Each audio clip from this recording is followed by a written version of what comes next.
Всем привет, друзья! И сегодня у нас будет немножко необычный видос. У нас будет 10 причин, почему не стоит покупать Boss Katana МК-2. На самом деле это будет касаться и Boss Katana сотки, и 50-ки.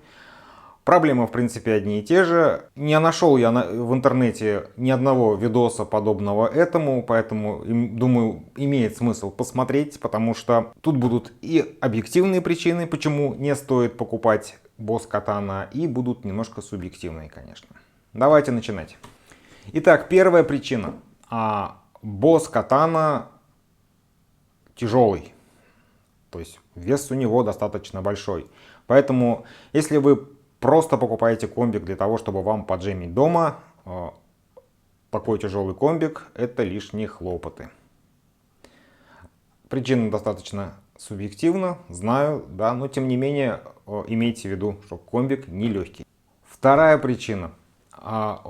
Комбик сам по себе очень громкий, очень громкий. То есть даже дома я его никогда не использовал. В смысле, даже на улице. То есть мы один раз вынесли его на улицу. И в режиме 0,5 ватта это было настолько громко, что все животные разбежались. Поэтому имейте в виду, что 100 ватт комбик — это пипец просто какой громкий комбик. Дома вы 100 ватт слушать никогда не будете. То есть это не те 100 ватт, которые на колонках, на обычных музыкальных центрах. То есть там 100 ватт может быть приемлемо для дома. Здесь 100 ватт это пипец просто. Даже 50 ватт, даже для катаны 50 ватт это тоже пипец как много. Для дома достаточно 20. То есть 20 все это предел. То есть и то вы громкость никогда на полную выкручивать не будете. Третья причина — это как раз и причина, исходящая из даже, наверное, из первой. Да? То, что комбик совершенно не мобильный. То есть он питается от сети 220 вольт. 220 вольт, если вы пошли на улицу или куда-нибудь на природу поджемить, где вы найдете 220 вольт? Хлопотная проблема. Комбик чисто либо для дома, либо для репточки, либо для концерта. То есть уличные какие-то концерты давать вы сможете только при наличии сети 220 вольт. Никаких уличных переходах вариантов у вас с этим комбиком нет. Следующая причина. Если вы начинающий гитарист, и вам нужно дома позаниматься с этим комбиком, хотелось бы, чтобы этот комбик мог спокойненько через AUX вход принять какой-нибудь бэкинг-трек, и чтобы можно было под него прикольно поджемить. Гитарный динамик у него специально заточенный под гитару. Это не широкополосник, это обычный гитарный динамик. В смысле, он классный динамик. То есть динамик как гитарный, он шикардосный. Но в качестве воспроизведения просто музыки он не подходит. Поэтому ударники, бас, синтезаторы и все, даже голос — все будет очень криво из него звучать, кроме гитары. Поэтому имейте в виду, что если вы берете для дома такой комбик, и у этого комбика, у любого, даже не только катана это касается, и у этого комбика будет вдруг неожиданно только гитарный динамик, в смысле гитарный динамик, то этот комбик надо чем-то дополнять. То есть вам к этому комбику нужно еще что-то, играющее громко и играющее в полном частотном диапазоне. Следующая причина достаточно объективная. То есть есть такой момент, то что если вы будете репетировать с ним дома, то вы, скорее всего, будете репетировать с ним в наушниках. Покупая этот комбик, вы покупаете комбик моделирующий. Моделирующий комбик означает то, что у него на борту дофига всяких разных прикольных педалей, включая дилеи, ревербы и всякое такое интересное. Так вот, дилеи и ревербы, они все хорошо слушаются в стереорежиме. В монорежиме слушается достаточно коца.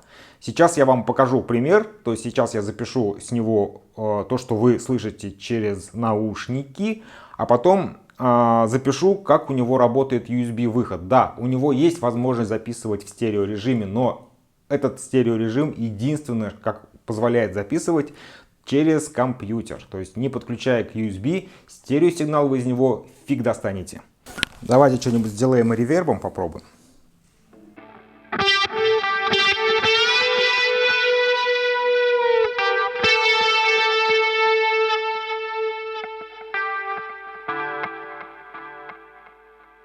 Слышали сейчас звук, да? Это был звук с моновыхода.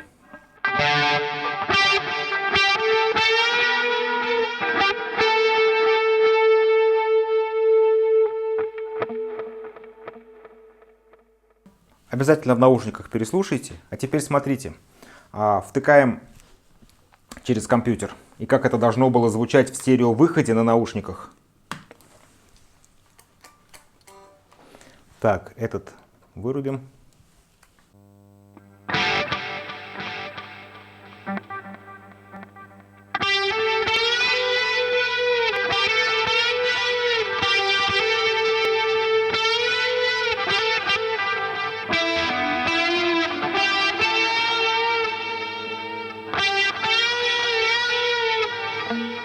Давайте еще реверба дофигачу побольше, чтобы было очевидно.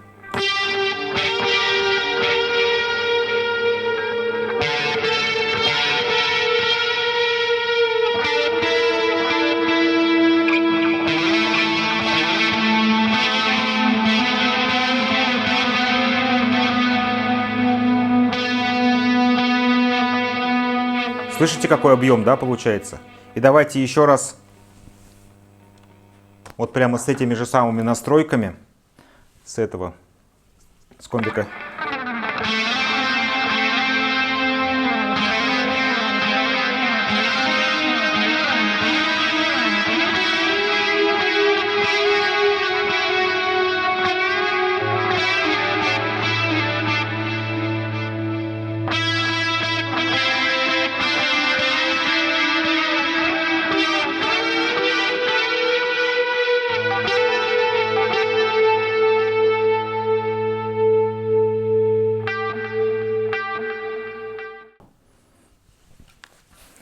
Надеюсь, понятно, да? Разница просто очевидна в том плане, что по звуку просто два разных комбика. Да, если вы вдруг купили комбик для того, чтобы джемить играть дома, то играть его в монорежиме вообще очень неинтересно, тем более наушники. У них даже в описании написано, что это стерео джек. Но что помешало им подключить туда стереоканал? Потому что тем более комбик стерео, то есть у него процессор стоит стерео. Даже есть возможность подключить вторую катану к нему и сделать стерео расширение. То есть вы можете сделать так, что катаны две штуки будут стоять, работать одновременно. И это будет стерео режим. Что помешало им сделать просто выход на наушниках и на запись стереофоническим, я не знаю. Вот так. Поэтому минус сразу, ну просто жирнющий минус. Следующая причина это то, что у комбика нету никакого экранчика. То есть у него есть здесь цветная индикация. То есть вы можете выбрать из 3 эффектов бустера, вы можете выбрать из 3 эффектов модуляции, вы можете выбрать из 3 эффектов FX, дилеев и 3 эффекта реверба. Какие они? Что это такое? Вы можете только угадывать. Нету возможности у вас прямо точно, понятно узнать, что за эффект вы сейчас используете. Следующий вопрос к этому комбику и тоже причина, почему он неудобен, в том плане, что на самом деле, вот в предыдущей проблеме я сказал, что тут можно выбрать из 3, на самом деле их не 3, на самом деле их тут сотни. Если вы не собираетесь подключать его к компьютеру, 99%, ну ладно, 90% эффектов вы не увидите, потому что эффектов там очень много, в сотнях. То есть, грубо говоря, можно просто сидеть и целыми сутками перебирать эти педали, которые есть в комплекте. Это круто, конечно, спасибо боссу за то, что вы их поставили.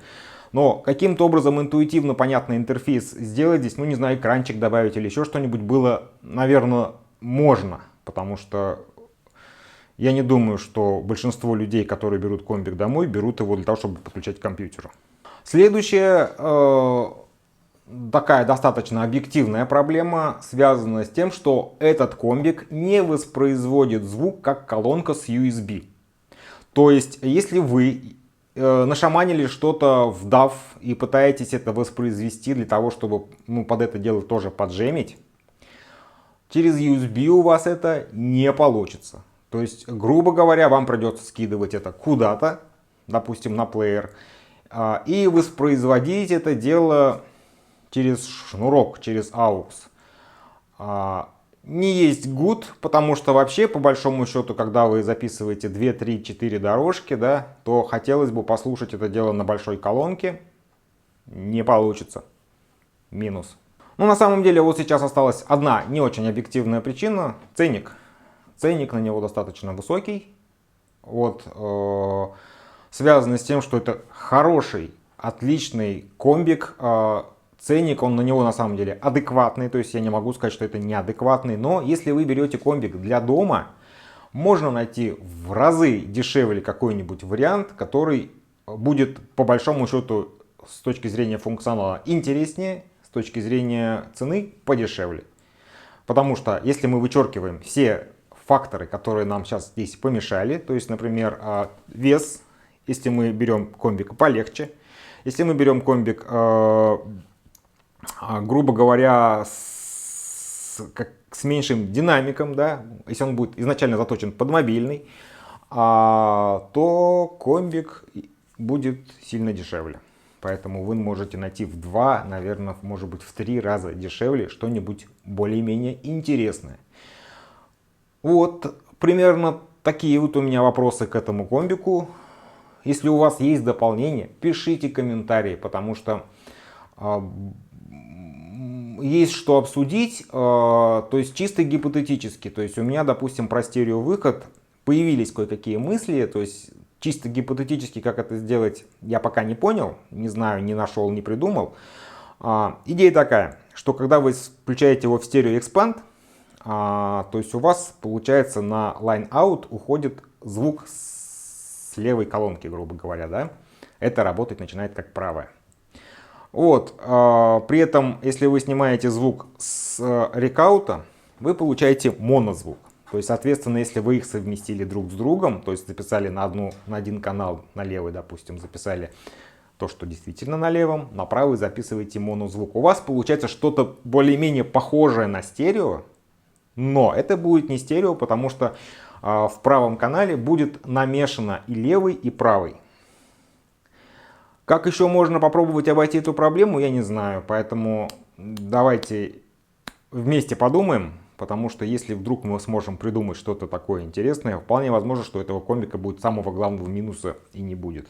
На этом все. С вами был Амир Гумеров. Не забывайте подписываться, писать комментарии, нажимать колокольчик. Всем удачи, всем пока.